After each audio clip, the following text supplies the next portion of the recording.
दोस्तों आप लोग एसआईपी करते हैं, लंबे समय तक एसआईपी करते हैं और आपने हमेशा सुना होगा कि लंबे समय तक एसआईपी करने से ही फायदा होता है। लेकिन कितना बार ऐसा सिचुएशन आ जाता है जब आप एसआईपी कर रहे हैं और आपकी आर्थिक स्थिति खराब हो जाती है तो आप एसआईपी को स्टॉप कर देते हैं, ठीक है, बंद कर देते हैं एसआईपी को।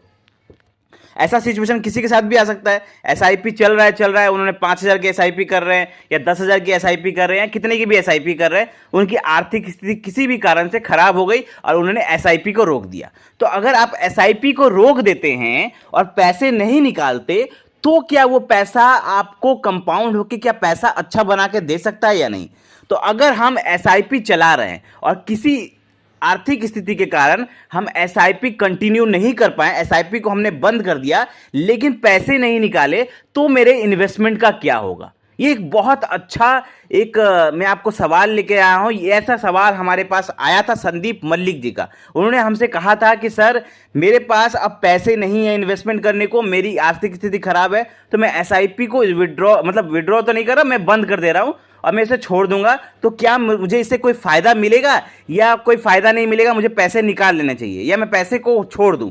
तो मैं आज उन्हीं का कमेंट लेकर आया हूं कि अगर आपके पास भी ऐसी सिचुएशन आती है, ऐसी स्थिति आती है कि आपके पास अब पैसे नहीं है इन्वेस्टमेंट करने को, लेकिन आपने जितना भी इन्वेस्टमेंट चलाया, जितने भी साल इन्वेस्टमेंट चलाया, 5 साल, 6 साल, 7 साल, 8 साल, 10 साल, जितना भी आपने इन्वेस्टमेंट चलाया, अगर आप वहां तक चला के आप स्टॉप कर देते हैं, पैसे नहीं निकालते, तो क्या होता है? तो यहां पे मैं आपको 2 भाइयों की कहानी दिखाऊंगा और उससे समझाने की कोशिश करूंगा कि आप लोग अगर पैसे नहीं निकालते एसआईपी स्टॉप करके तो फायदा होता है या नहीं। ठीक है, यहां पे 2 भाई की मैं कहानी लेता हूं। एक होता है राम, एक होता है श्याम। ठीक है, एक भाई का नाम है राम, एक भाई का नाम है श्याम। दोनों भाई एक उम्र के हैं। एग्जाम्पल के लिए मैं ले रहा हूं, लॉजिक मत समझिए, बस एग्जाम्पल के लिए समझिए ताकि आपको कैलकुलेशन समझ में आए।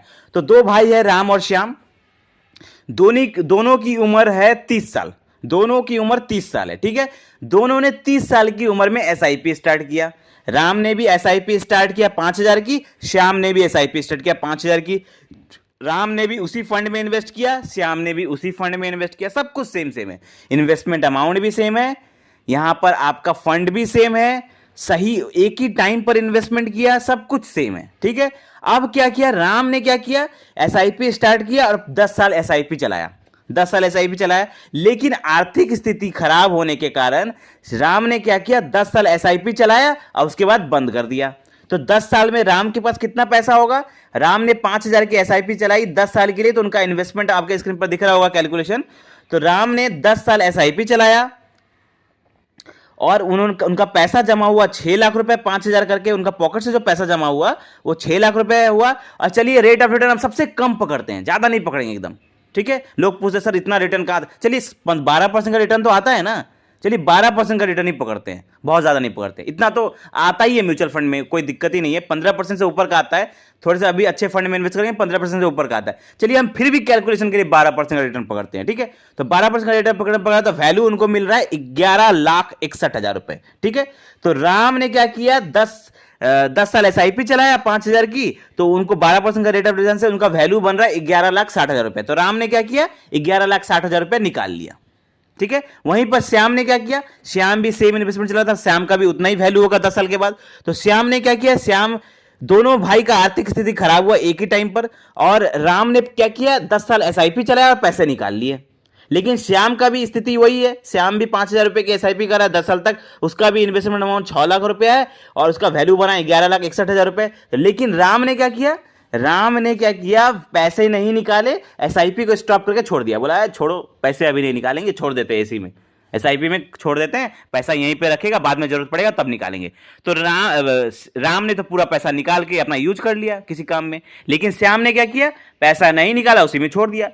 ठीक है, तो 10 साल बीत गया। 10 साल और बीतने के बाद जब राम का एज 50 का हो गया, मतलब 40 की उम्र तक दोनों ने एसआईपी चलाया, जब और 10 साल बीत गया, तो 10 साल के बाद जब राम ने खोल के देखा अपना डैशबोर्ड म्यूचुअल फंड का, तो क्या देखता है कि उसका जो पैसा कंपाउंड होके 10 साल के बाद कितना पैसा बन गया? आपके सामने एक कैलकुलेशन दिख रहा होगा। इन्वेस्टमेंट अमाउंट हो गया उसका 6 लाख रुपए, रेट ऑफ रिटर्न वही मिल रहा है 12 लाख रुपए, लेकिन उसका वैल्यू कितना हो गया? 34,80,हजार रुपए के आसपास उसका वैल्यू बन गया। उस टाइम उसका उम्र 50 साल के आसपास हो गया, क्योंकि वो 10 साल उसमें पैसा उसने छोड़ दिया।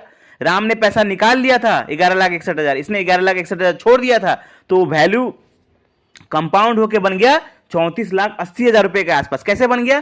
क्योंकि जब आप पैसे छोड़ देते हैं, एसआईपी स्टॉप के पैसे छोड़ देते हैं, तो वो पैसा लमसम की तरह बन जाता है और फिर वो लमसम इन्वेस्टमेंट की तरह कंपाउंड होता है साल भर जैसा, उसमें टाइम के हिसाब से। भले आप उसमें पैसे ना डालें, उसमें पैसा इन्वेस्ट ना करें, लेकिन वो पैसा कंपाउंड होता है, जैसे जैसे उसमें रिटर्न बनता है वो पैसा कंपाउंड होता है। तो उसने 10 साल और छोड़ दिया, उसके बाद उसने देखा 34 लाख रुपए पैसा हो गया, चलो छोड़ो 10 साल और छोड़ देते हैं।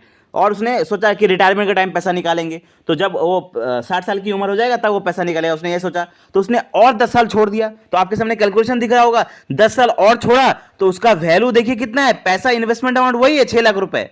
जो 11,61,000 जो बन के हुआ था वो अभी बन के कितना हो गया, 1,08,00,000 रुपए उसकी वैल्यू बन गई है। मतलब जो पैसा उसने 6 लाख रुपए इन्वेस्टमेंट किया था, जो उसके भाई ने 11,61,000 रुपया निकाल लिया था, इसका भी 11,61,000, इसके पास भी ऑप्शन था 11,61,000 रुपया निकालने का, लेकिन इसने पैसा नहीं निकाला, इसने पैसा छोड़ दिया। तो आज वही पैसा कंपाउंड होके कितना बन गया है, 1,08,00,000 रुपए। अब इसकी उम्र है 60 साल, अब ये सोच रहा है कि चलो अब मैं पैसा निकालूंगा। तो अब ये क्या करेगा, 1,08,00,000 रुपए पैसा निकालेगा और जिंदगी भर, उसके बाद अब उसकी बाकी की जिंदगी आराम से निकलेगी। उसके बाद वो SWP कर देगा, वहां से वो जिंदगी भर पैसा निकाल के खाएगा और उसका पैसा खत्म नहीं होगा, उसके आने वाले पुश्ते भी पैसा निकाल के खाएगी, को भी पैसा खत्म नहीं होगा, SWP अगर कर दिया तो अच्छे फंड में। तो ये होता है पावर कंपाउंडिंग का, ये होता है पावर SIP का।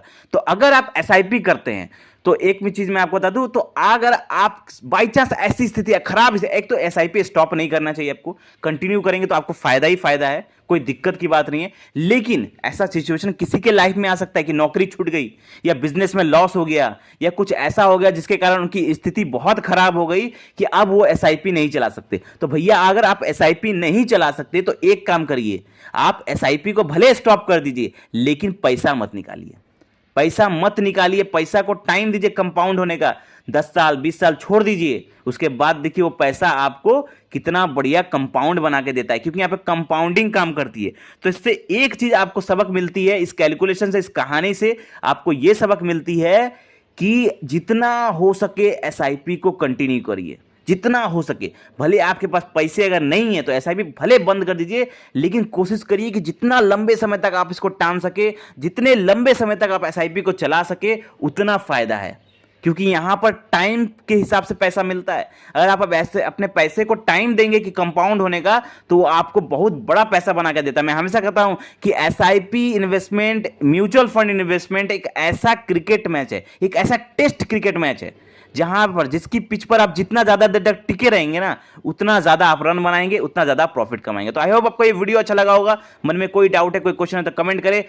तो ऐसे ही फाइनेंशियल वीडियो में पाने के लिए हमारे चैनल को सब्सक्राइब करें। धन्यवाद।